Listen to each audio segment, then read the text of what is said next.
all the houses out of paper that I've made in the past, and now the trailers that I'm making, are all places I have lived in myself. And so that was the experience that my family would rent a trailer or go tenting every summer. We'd go for a couple of weeks or even a month. And so I know it from the inside, and I know the experience of being in a trailer park and seeing astroturf, people bringing their own grass.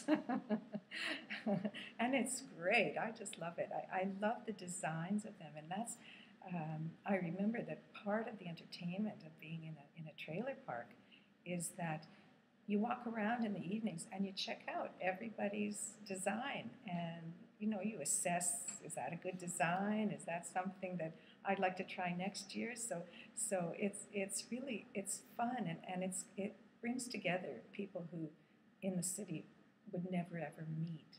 So I think it's a wonderful way of having people from across the country come to national parks, provincial parks, and really just get to know each other and feel that we're part of a country, because that's a hard thing to do. I think that when Tom Thompson and the others went out into the wilderness, they did go in groups, but sometimes they'd go off on their own. They were looking for that spiritual, soul-feeding experience, which we all still get, but now there are a whole lot more of us. And so I think it's a matter of convenience. If you want to, you can still go on your own to a lake where there are almost no people, and you still get that experience.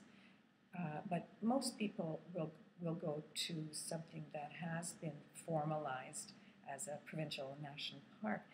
But the good part is that these parks are huge. The territory is massive. So even though you follow a trail which has some safety in it, there's still, you can get that experience. You smell the woods. You can see these gorgeous vistas that they painted, the group of seven painted. And you can access that spirituality that they were looking for.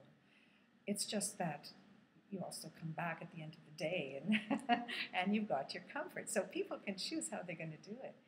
But it's the whole idea of the North. We are just a small strip of population at the south end of the country. It's huge and it's open and it's glorious up north. I've been to Moosonee, I've been to many, many parks, provincial parks across Canada. I've been to the Yukon, where there's wilderness there, and you have to be prepared for bears and all of the scary things that come along with that dark forest that we were talking about before. But it is what they were looking for, and you see it especially in Lawren Harris's paintings. You see the spirituality of the mountains, and that is something that we do seek. But the way that we talk about it now has to accommodate the fact that we're not living in those days that we are living now. We're living in a city. We have experience of the wilderness, and we know what's happening to the wilderness. So that cannot be a